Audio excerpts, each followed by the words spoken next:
Sur le front des exportations, la dévaluation du franc est une aubaine. Comme l'Italie il y a 4 mois, la France est devenue bien plus concurrentielle. Ah bon? Ah bah alors je comprends pas, parce que là on nous dit ah bah c'est le rebond pour la France, du coup on va revendre tu vois, plein de produits, etc.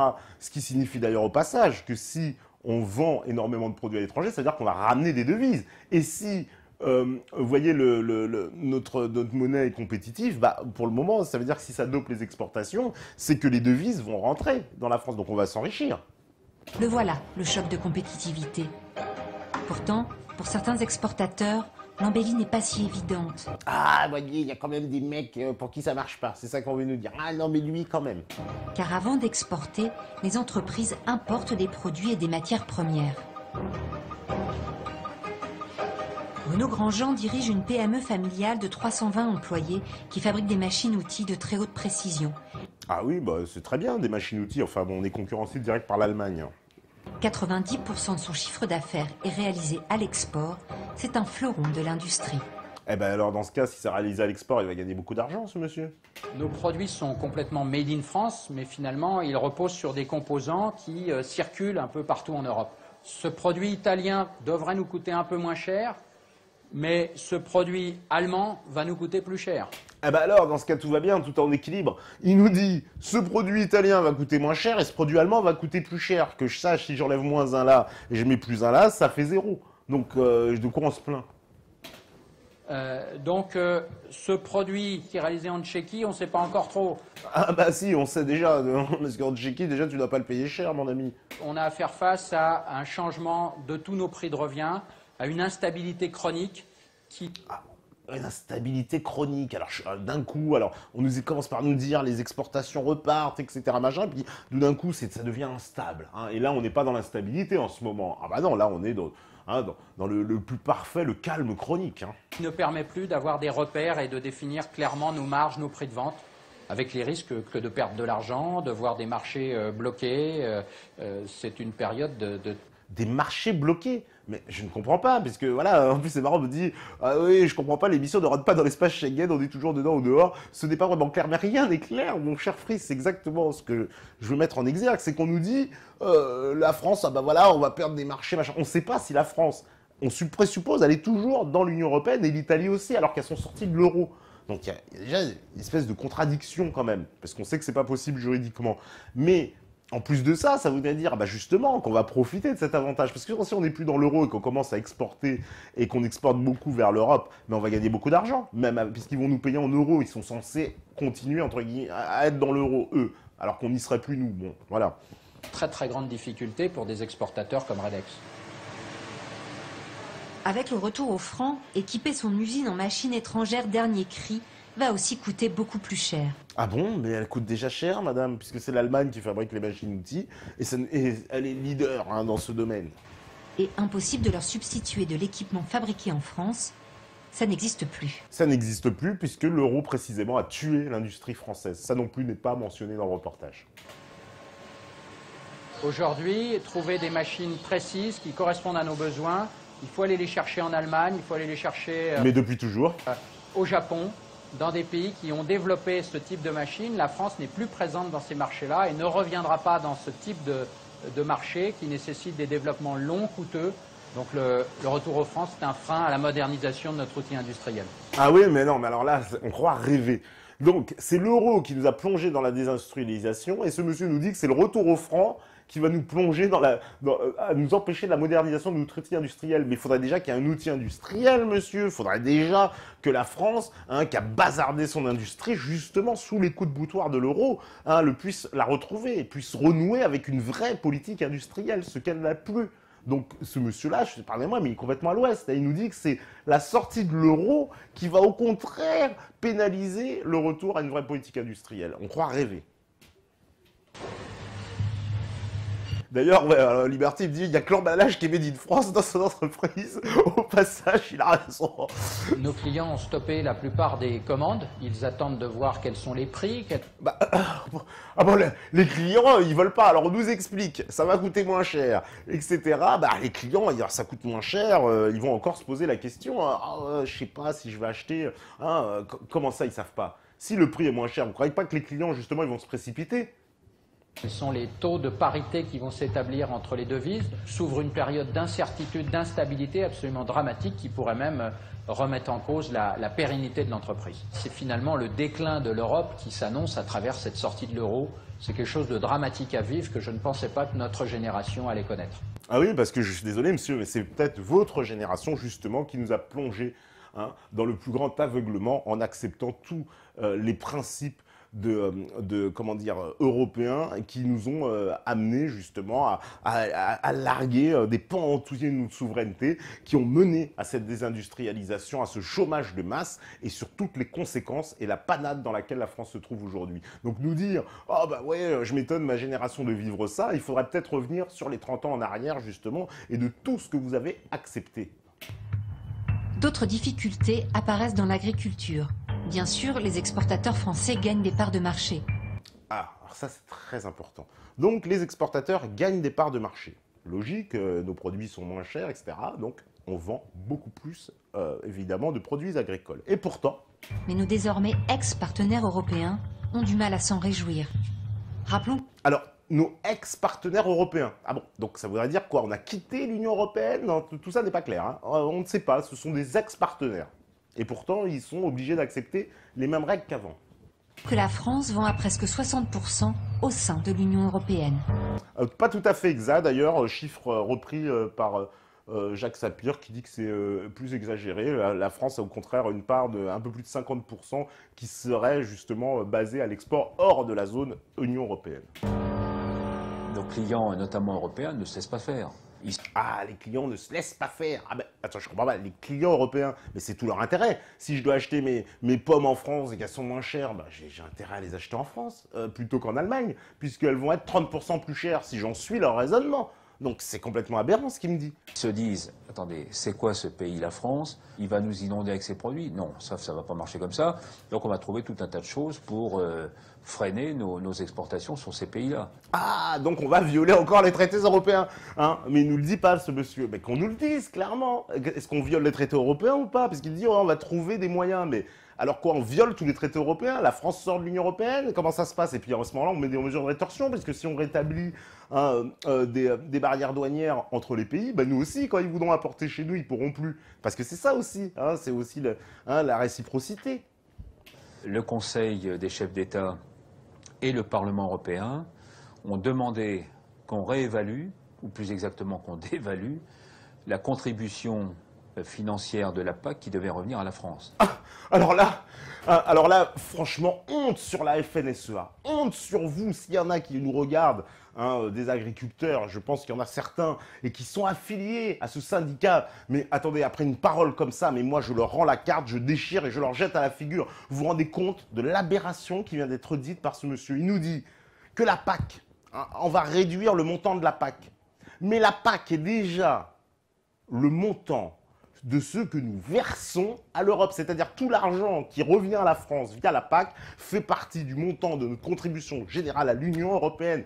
Donc, ça veut dire qu'on leur file du fric, ils en gardent une partie au passage. Vous savez très bien, on leur en file 21 milliards, ils en gardent 7, ils nous en remboursent 13. Donc, il y a l'argent de la PAC dedans. Et cet argent-là, c'est le nôtre. Donc comment ce monsieur, il peut oser dire un truc pareil que ah bah, l'Union européenne, ils seront pas d'accord, ils vont verser moins d'argent pour la PAC, etc. Mais il faudrait savoir, à un moment donné, alors quand on est encore dans l'Europe et on va accepter que tous les pays soient contre nous dans l'Europe, parce que c'est ça qu'il est en train de nous dire. Donc on se resterait dans l'Union européenne avec tous les pays contre nous, avec l'Italie aussi, au passage, l'Italie on n'en parle plus, mais aussi on serait les deux canards noirs, si j'ose dire, au milieu donc des autres Européens qui nous infligeraient des sanctions économiques à tour de bras, mais c'est une idiotie.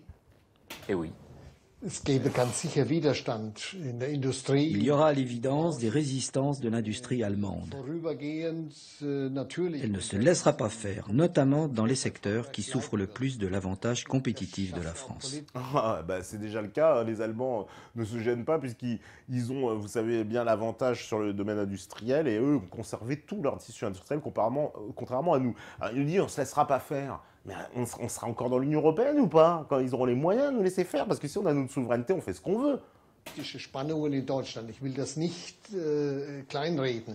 Cela créera certainement une tension politique en Allemagne. Je ne veux pas le minimiser.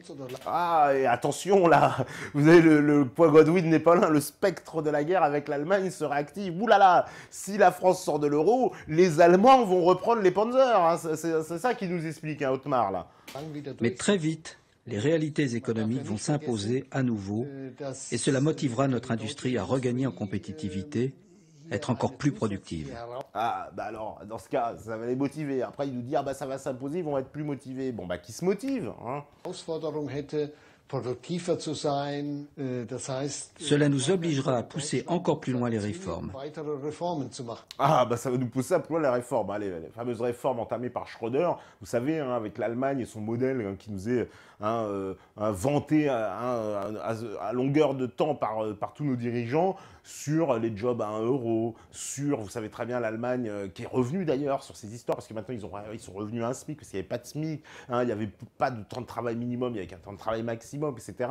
L'Allemagne, en fait, ils ont fait un système, au passage à l'euro, où ils ont sabré complètement, on va dire, toutes les dispositions sociales, tout le système social, pour arriver à une armée d'esclaves, d'ailleurs, qu'ils ont fait venir l'essentiel de l'étranger, qui travaillent dans l'industrie. Les pays de l'Est, leur ancien empire, sur lequel ils ont désindustrialisé, donc ils ont, surtout dans alors, le plus flagrant, le meilleur exemple, c'est dans l'industrie automobile allemande, où on sous-traite toutes les parties dans les petits pays, puis on assemble tout en Allemagne. Voilà. Et donc il nous dit, bah, on va encore aller plus loin dans les réformes. Bah, allez-y, monsieur, faites les 0 euro job, hein, allez-y, faites les camps de concentration directs, hein.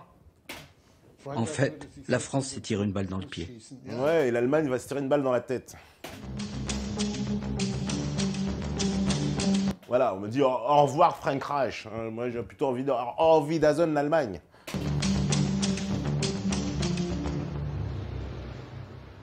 On a beaucoup d'investisseurs étrangers qui sont aujourd'hui plus présents en France, hein, qui physiquement ne veulent plus investir en France. Ah bon, ils veulent plus investir, on sait pas pourquoi, ça aussi, une aberration. Alors la France, on vous dit ça rapporte, les exportations repartent, mais plus personne veut investir. On sait pas pourquoi, c'est très cohérent. Ah bah non, on veut plus investir, on sait pas pourquoi ils boudent. On sait pas, il n'y a pas de raison, ils boudent alors que ça marche. Tous sont sortis de la France. On a eu quand même aussi quelques clients qui ont fait faillite, qui ont fermé, hein, clairement. Donc on est face à une incertitude qui bloque complètement les décisions d'investissement de nos clients. En panne d'investissement, l'économie française se contracte.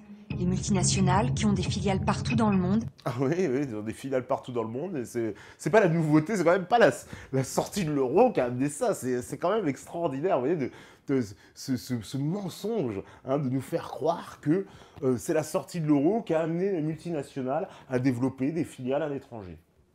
Préfèrent développer leurs activités hors de France. C'est ce qu'elles font déjà. Hein. Vous savez que la majorité du bénéfice, par exemple, Total ne paye pas d'impôts en France, mais comme beaucoup d'entreprises du CAC 40, parce qu'elles s'arrangent pour délocaliser, défiscaliser aujourd'hui. En plus, c'est parfaitement facile, on leur a donné tous les outils pour le faire, et tout l'argent passe, transite par des sociétés offshore, au Luxembourg, aux Bermudes, où est-ce que vous voulez, qui font que ces sociétés-là ne payent absolument rien, quasiment rien en impôts dans les pays de leurs sièges sociaux.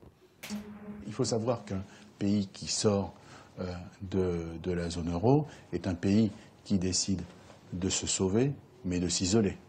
Ah, alors dans quel moment il faut le comprendre. Un pays qui sort de la zone euro est un pays qui décide de se sauver, mais de s'isoler. De se sauver. Alors, il faudrait reprendre, parce qu'en français, vous voyez, c'est la langue des oiseaux, il y a deux significations de se sauver.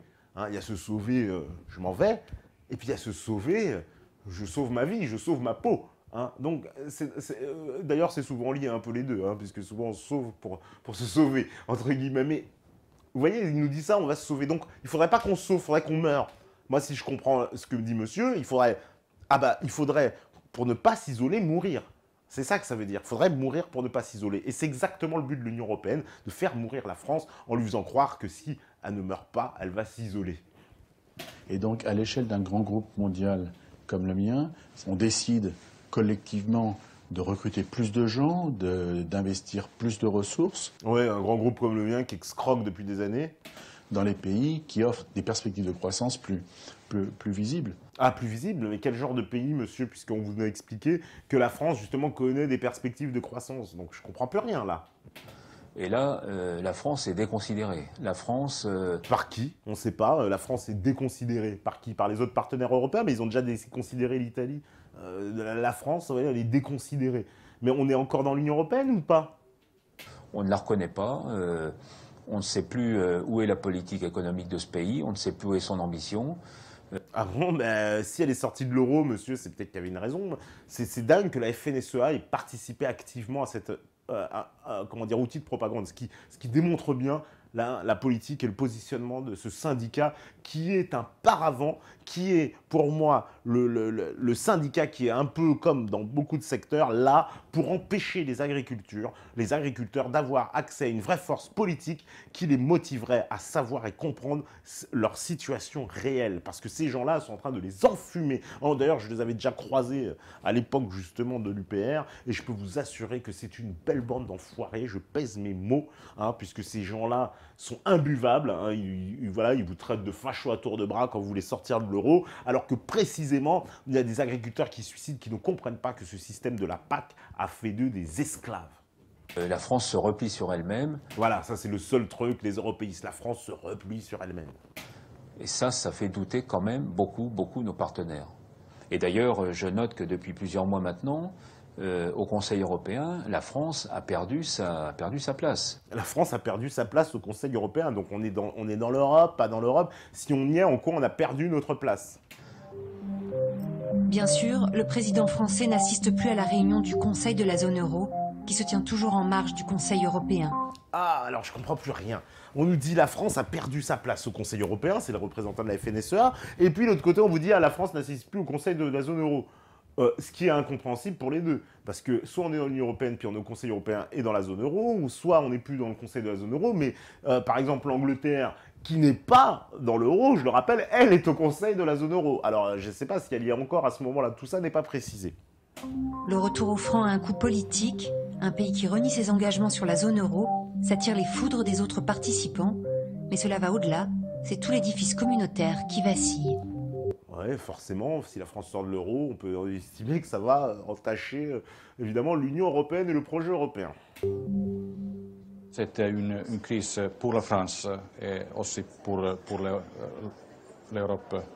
L'euro a été le projet politique le plus important de l'Union européenne pendant les dernières décennies. Ah oui, il fait bien de le dire, hein, Oli Rehn, il sait de quoi il parle.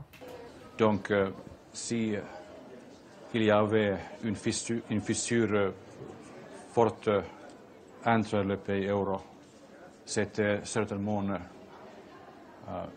une crise fondamentale pour toute l'unité européenne. C'est, je dois bien le reconnaître, une vérité. Au moins, bon, il n'a pas dit grand-chose, mais il a dit une vérité, c'est que si l'euro s'effondre, il y a peu de chances que l'Union européenne survive. Au moins, il aura eu le réalisme de nous le dire, hein, effectivement. On me dit la FNSEA doit disparaître avant la LICRA et autres institutions. Effectivement, mon cher Franche de Brie, on me dit la France déconsidérée, elle aurait pu faire des affaires avec Monsanto, c'est bête. Ah, attention, dès le 15 septembre, les euros ne seront plus acceptés. Mais ce qui est marrant, vous voyez, l'escroquerie, encore une fois, de ce reportage. On vous dit, les euros ne seront plus acceptés. Or, ce qu'on vous montre sur l'affiche, ce sont des francs euros, puisque c'est comme ça. Donc, les fameux euros de tout à l'heure, le fameux problème quand on nous parlait de double affichage, double monnaie, c'est de l'escroquerie, puisque là, on vous dit bien que c'est les billets tamponnés qui sont plus acceptés. Mais alors les autres billets, si je m'en tiens à ce qui a été dit, ils font l'objet d'un change. Donc avec le carnet d'échange, puisqu'il y a eu rétablissement du contrôle d'échange, donc tout ça est une aberration. Les euros, ils seront changés au bureau de change comme les autres. Donc là, ce ne sont plus les euros qui seront acceptés, c'est qu'on va tout simplement changer de billet. Hein, vous voyez, encore voilà, encore des confusions qui sont mises dans la tête des gens. Alors là, on arrive évidemment au paroxysme, hein, puisque vous avez vu, on arrive vers la fin du reportage. Donc là, ça monte. Et là, vous allez voir, vraiment, on est dans le délire le plus total, mais qui a une explication évidemment politique. 3 mois après le retour des francs, les nouveaux billets et pièces sont prêts. C'est un exploit. Cela a coûté 4 milliards de francs aux finances publiques, mais ça valait le coup. c'est considérablement plus pratique que de jongler avec 2 monnaies. Ah bah non, avec une monnaie déjà, puisque 2 monnaies, il me semble qu'il n'y a bien toujours qu'une monnaie sur la France. Les premières maquettes de billets ont été pensées à l'effigie des personnalités préférées des Français. Danny Boone, Omar Sy, Jean-Jacques Goldman, Yannick Noah. Oh, quelle horreur! Mon Dieu! Donc voilà les personnalités politiques préférées des Français. On va mettre Danny Boone sur les billets. Non mais c'est pas se foutre de la gueule du monde. Jean-Jacques Goldman, Omar Sy et Yannick Noah. Non mais on croit rêver. Hein. Là le reportage, là évidemment, là, ça c'est en fin de reportage. Là ils sont, ça y est, là ils ont pris 4 cachets d'LSD. Là c'est terminé. Là on est vraiment dans des sommets. Et attendez de voir la suite parce que là on va toucher le fond. Ces propositions avaient déclenché un tel tollé. Imaginez des personnalités qui n'étaient pas françaises depuis 17 générations. Des personnages, alors là, non carrément, alors là, non mais là, oui, il y a de quoi halluciner, là on tombe complètement. Il nous explique que les gens se sont plaints en disant, oui, ce ne sont pas des Français depuis 17 générations, mais depuis quand on a calculé ça pour la France ? 17 générations. Vous vous rendez compte ce que ça représente? Il n'y avait même pas d'état civil. On arrive des fois à peine à remonter jusqu'au 12e ou au 13e siècle pour les états civils. Et là, on nous parle de 17 générations de Français. Mais c'est une escroquerie. Mais tout ça pour vous faire avaler la couleuvre, de vous dire que si vous voulez sortir de l'euro, vous êtes un horrible raciste. Vous êtes un horrible fasciste, vous supportez pas les Noirs et les Arabes et les Juifs. D'ailleurs, on a mis 2 Juifs, 2 Noirs. Il n'y a pas d'Arabes sur les billets, je sais pas pourquoi. Mais ils n'ont pas mis les Arabes, ils ont mis des Juifs et des Noirs. Mais pour vous dire, de toute façon, vous êtes un horrible raciste, évidemment, parce que c'est un truc de facho-franchouillard de vouloir revenir aux France. C'est ça que ça veut dire. Tout ça encore, dans l'inconscient, vous voyez, c'est très bien fait, c'est la télévision, ils ont des moyens. Mais tout ça, c'est bien inconscient. Voilà, vous êtes un horrible facho. Qu'une décision plus consensuelle, plus politiquement correcte avait été adoptée, on mettrait des femmes célèbres. Voilà, on a mis des femmes, bon, pourquoi pas. Des femmes, symbole d'une monnaie qui ne vaut plus grand-chose, les Françaises apprécient la subtilité du raisonnement. Ça c'est vraiment, non mais vraiment, alors pour dégoûter les gens, quoi. On a mis des femmes, quelle horreur. Non mais vraiment, mort de rire, ce sont des enfoirés. On me dit non mais vraiment, je verrais bien Pétain, Louis XIV, Louis XVI, le Télico, Pétain, je suis pas sûr. Yannick Noah, c'est pas le fils de Clovis, c'est inadmissible. Non, petit coup de propagande antiraciste au passage. Voilà, qui est français depuis 17 générations, que des collabos billets, pourquoi pas d'ananas. Non mais vous avez des réactions, non mais tout ça fait normal. C'est hallucinant, moi j'ai halluciné. Ce passage-là est carrément, alors là on est hors du temps, hors de toute considération, là on touche les sommets évidemment de la propagande européiste qui veut vous faire passer pour des horribles fascistes que vous êtes. En revanche, à l'arrivée des beaux jours, la France bon marché, bradée disent certains, fait le bonheur des étrangers.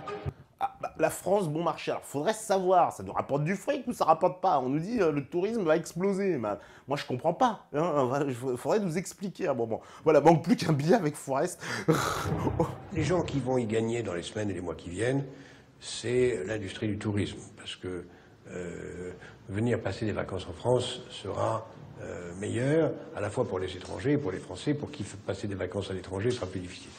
Eh ben alors, très bien, tu vois, parce que les vacances à l'étranger, c'est déjà difficile, monsieur Attali. Il n'y a que vous qui prenez les nations pour des hôtels et qui avez les moyens de voyager d'hôtel en hôtel. La majorité des Français n'ont pas cette chance-là. Donc ça ne change pas grand-chose. Après, on nous dit, vous voyez, encore une aberration, l'explosion du marché du tourisme. Mais ça va rapporter de l'argent et des emplois, non? Donc l'industrie du tourisme et tout ce qui va avec sera le vainqueur. Mais je ne vois pas beaucoup d'autres industries qui puissent se tirer véritablement positivement d'une situation aussi difficile. Bah oui, parce que les autres industries sont mortes, évidemment, c'est facile. Il existe quoi comme autre industrie, monsieur Attali, puisque vous les avez toutes tuées? Aujourd'hui, avec le TGV, Paris n'est qu'à 3 heures de l'Allemagne. On peut y aller pour le week-end. Alors sans doute que pendant quelques temps, les trains seront remplis d'Allemands. Ah, mais lui, en plus, le Haute-Marne, lui, il vient nous expliquer qu'il y aura des trains remplis d'Allemands avec des euros qui viendront les dépenser chez nous, parce qu'ils seront toujours sur l'euro, les Allemands. Rentrée sociale, le peuple dans la rue. Le peuple y attend que donc, une fois qu'on a connu l'embellie avec le tourisme, qu'on vend plus de produits, qu'il y a moins de chômage, le peuple descend dans la rue. C'est tout à fait logique.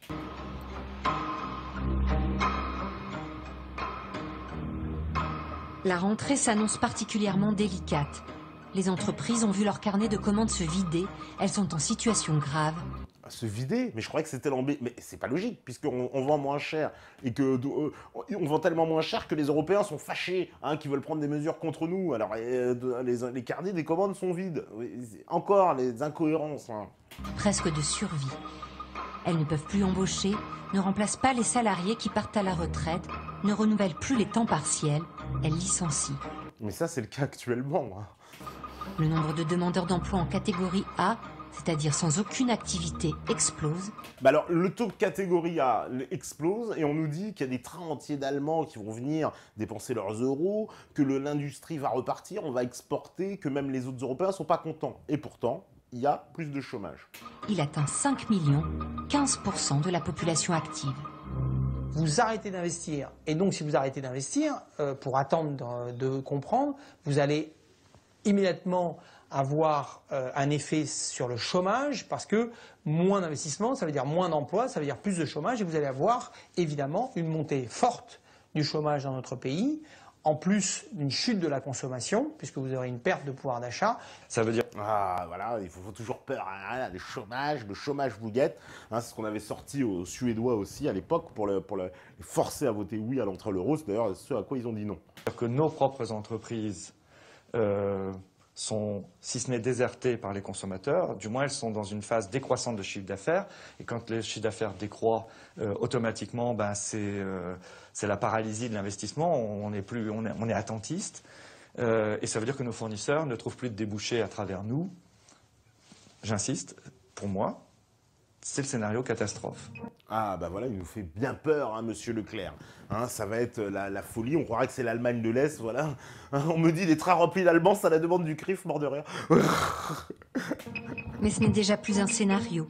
Plus de gens au chômage, c'est moins de gens qui consomment, c'est donc moins de croissance pour les entreprises, qui à nouveau licencient. Mais c'est déjà le cas, c'est déjà le cas. C'est ça qui est extraordinaire. On vous présente une situation dans laquelle nous sommes pour vous dire que c'est une projection conséquente à l'euro, mais c'est déjà le cas. Comme une spirale récessionniste qui s'emballe. L'État coupe à la hache, donc ça c'est la une de Capital.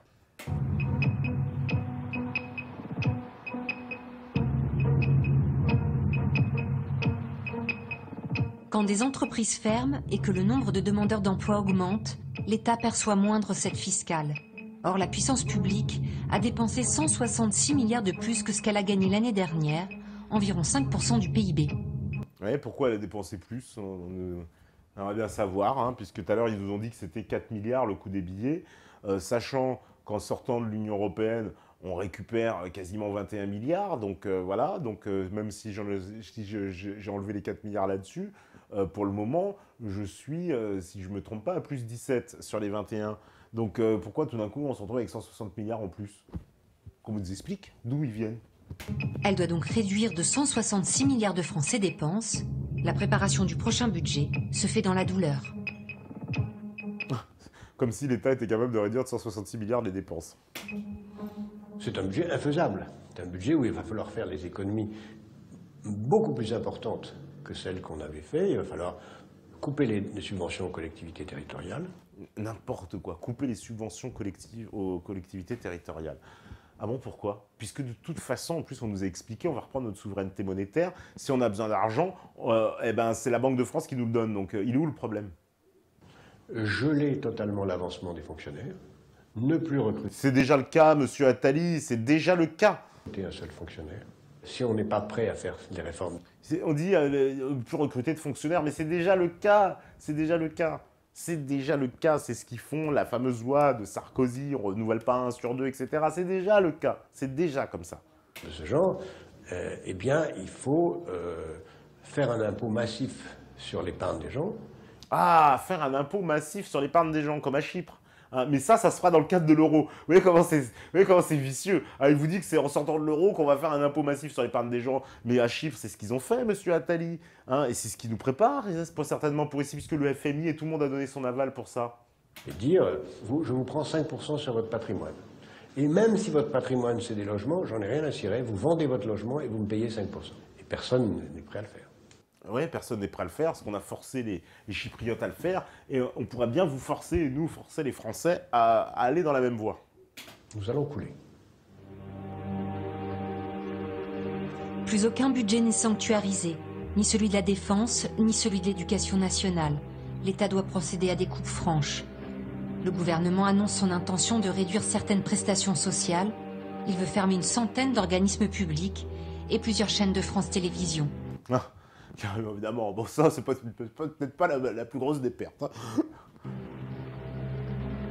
Ironie de la situation, la France est contrainte à des mesures d'austérité bien plus conséquentes que celles dont elle avait voulu se dégager en sortant de l'euro. Ah oui, d'accord, donc c'est pire. Vous voyez, on vous dit, tout à l'heure, vous avez ne pas sortir de l'euro, c'était travailler 70 ans, 30% de salaire en mois, etc. On vous dit, ah ben là, c'est encore pire. Bon, ben voilà. Donc en fait, c'est la piqûre d'un côté ou de l'autre. C'est ça que veut nous dire le reportage.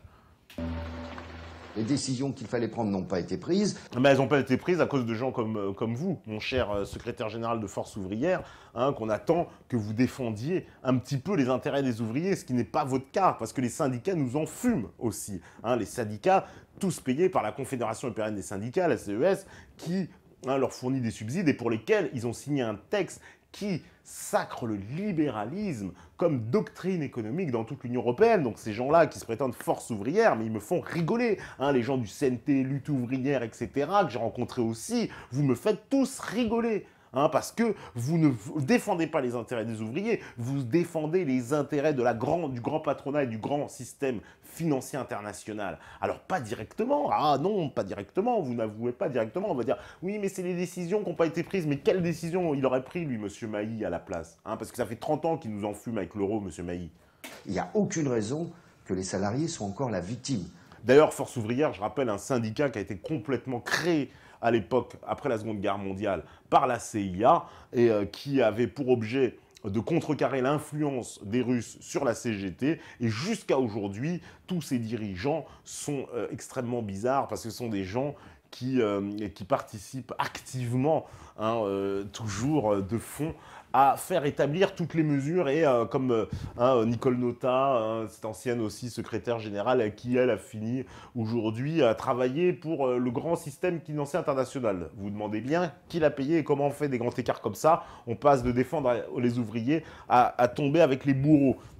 On est dans une situation, effectivement, où jusqu'à quand les gens sont prêts à accepter certaines choses. Et il arrive un moment où les gens n'ont plus rien à perdre. Et quand on n'a plus rien à perdre, c'est là qu'on rentre dans une zone qui est une zone, par définition, certains peuvent dire peut-être une révolution, je ne sais pas, j'en sais rien. Mais en tous les cas, quand vous n'avez plus rien à perdre, hein, et que vous n'arrivez plus à vivre, que les services publics ne fonctionnent plus, à un moment donné, vous avez envie de tout casser, quoi. Hein. Ouais, peut-être c'est bien ça, ce à quoi ils appellent, hein, voilà. Hein, oui, voilà, on me dit IACI, Astal, etc. Mais non, mais je suis très sérieux sur cette info, tout à fait. Et c'est humainement normal. La France aura à faire face à des mouvements sociaux considérables. Ah bon, et l'Italie et les autres pays, l'Allemagne, par contre, il ne se passera rien. Il est très difficile de prévoir ce que seraient les réactions de la population si la France devait se retrouver déclassée, comme un pays de seconde zone. Un pays de seconde zone encore, vous voyez, toujours cette idée qu'il y a deux Europes, hein, une Europe des riches et une Europe des mauvais, hein, comme il disait tout à l'heure Mariton. Ces annonces de réduction drastique soulèvent le pays tout entier. Salariés du privé, du public, retraités, mais aussi chômeurs et chefs d'entreprise ne peuvent s'y résigner. Ah c'est là, oui, chômeurs, chefs d'entreprise, retraités, salariés du privé, du public. Autant vous dire, oui, c'est la révolution, mais dans ce cas, c'est peut-être pas la révolution pour garder l'euro. Vous voyez que tous ces gens-là vont descendre dans la rue, donc pour garder l'euro. Savoir quel est. Pas plus que les parlementaires. Qu'attendez-vous pour vous en aller des territoires? Ils refusent de voter le budget et les textes prévoyant les économies à réaliser. Un véritable chaos politique.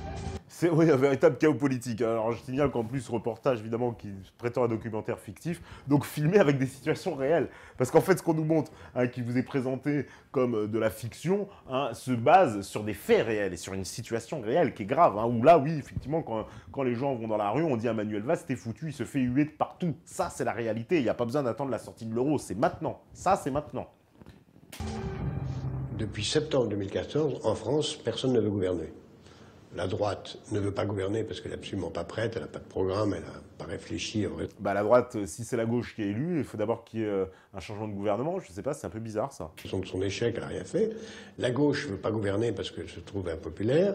La seule qui veut gouverner, c'est Marine Le Pen. Ah bah tout à l'heure, elle voulait pas gouverner, c'est ce qu'il disait Attali, maintenant elle veut gouverner. Ça va, il a évolué entre le début du reportage et la fin. Attali, au moins il se fait pas d'idée.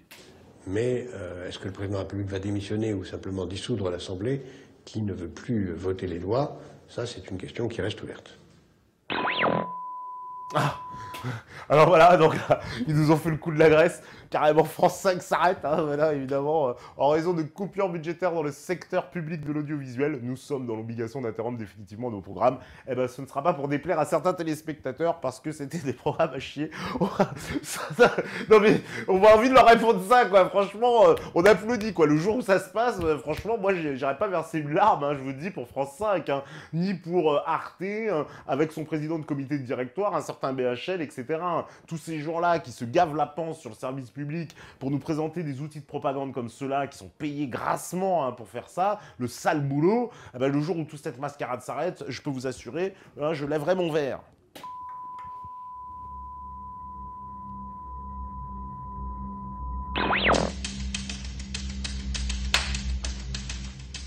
Est-ce que vous croyez, vous, à ce scénario? Est-ce que ça va arriver? Je pense qu'un éclatement de la zone euro, sous quelque forme qu'il soit, aura lieu d'ici la fin de 2015. Donc, voilà, d'ici la fin de 2015, voilà, ce que prédit Jacques Sapir. Mais lui, en tout cas, il croit à un éclatement de la zone euro, que c'est parfaitement possible. À votre question, est-ce que je crois à un schéma versus 2011 qui envisagerait un éclatement de l'euro? La réponse est non, parce qu'un chemin a été parcouru. À la question, est-ce qu'il demeure une menace? La réponse est oui. Quelle est cette menace? C'est aujourd'hui malheureusement la France. Ah, donc c'est la France qui menace la sortie de la zone euro et M. Barouin et l'Espagne, et le Portugal, et l'Irlande, et la Slovaquie, et le machin. Non, tout ça, ça ne compte pas. C'est nous, évidemment, parce que nous, on le sait très bien, mais c'est contre notre intérêt. Quand est-ce que M. Barouin, lui, sera un peu patriote? Ce serait pas mal. Je ne crois pas à la sortie de l'euro. Ah bah ça, c'est sûr. On le savait, Christophe Barbier, il n'y croit pas.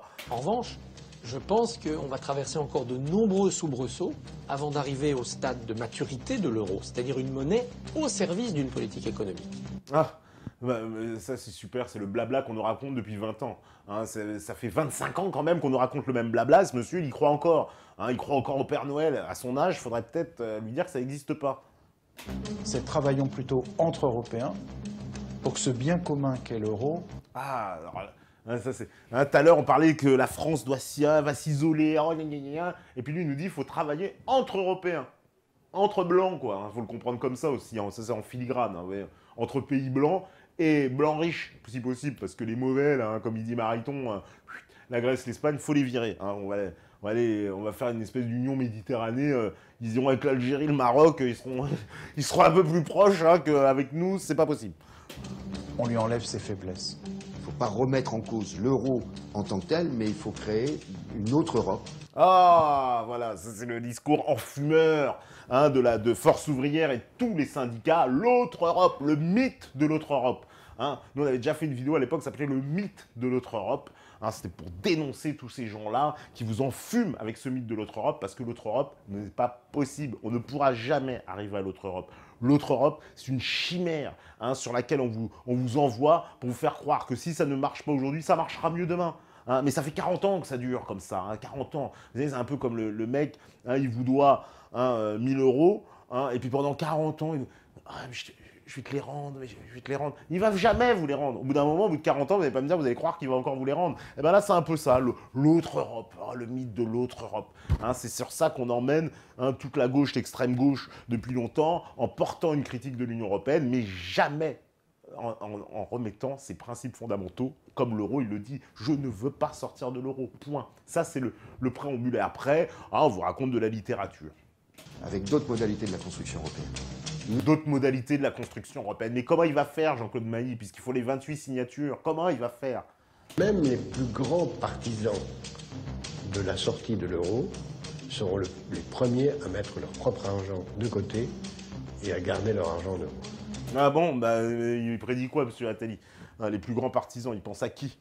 Quand on aura bien compris ça, on comprendra que la sortie de l'euro est une absurdité, un suicide qui conduira la France à la déchéance absolue. Ah bah oui, mais ce problème, c'est M. Attali, ça fait 20 ans que vous nous racontez que l'euro, c'était l'absolue modernité, que c'était ce qui allait ramener la croissance, qui était ramener la France, qui allait porter la paix, qui allait porter la prospérité économique. Aujourd'hui, on voit bien que tout ça est faux. Le continent est à feu à sang, tout le monde est appauvri, le pouvoir d'achat a baissé, et aujourd'hui, les pays d'Europe, on en est à un Otmar Sissine qui nous dit « Ah, ça va pas plaire, ça va réactiver les trucs en Allemagne. » Donc, voilà, c'est ça, votre conséquence de l'euro. Et il ose nous dire après s'être planté lamentablement depuis 30 ans, je vais encore vous prédire que si vous sortez de l'euro, ce sera la plus grande catastrophe. Mais monsieur Attali, laissez la place. Laissez donc la place. Vous vous êtes planté. Ça fait 30 ans que vous vous plantez. Vous ferez mieux de vous taire à un moment donné. Tant pis pour les fans d'Attali. Je sais qu'il y en a certains qui nous regardent. Eh ben, les fans d'Attali, je suis désolé, votre gourou, il s'est planté. Ça fait 30 ans qu'il se plante.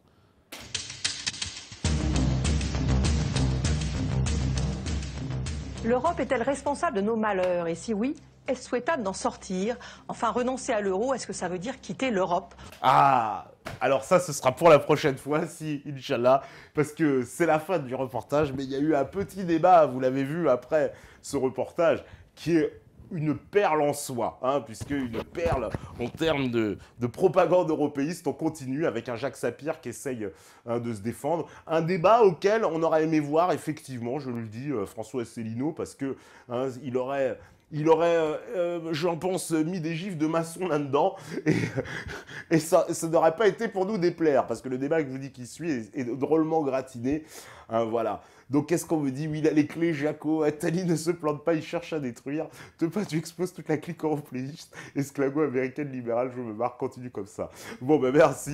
Oui, effectivement, je pensais que, vous voyez, ce reportage, on est arrivé au bout, c'est un monstre de propagande, un monstre de lieux communs, de faux semblants, de mensonges. Vous avez vu tout ce mensonge avec l'histoire des deux monnaies, avec les taux de conversion, avec le boulanger ou la pharmacienne qui ne sait plus comment il va faire pour calculer. Et comment ils ont fait, tous ces gens-là? Et quand on est passé du franc à l'euro, on a fait comment?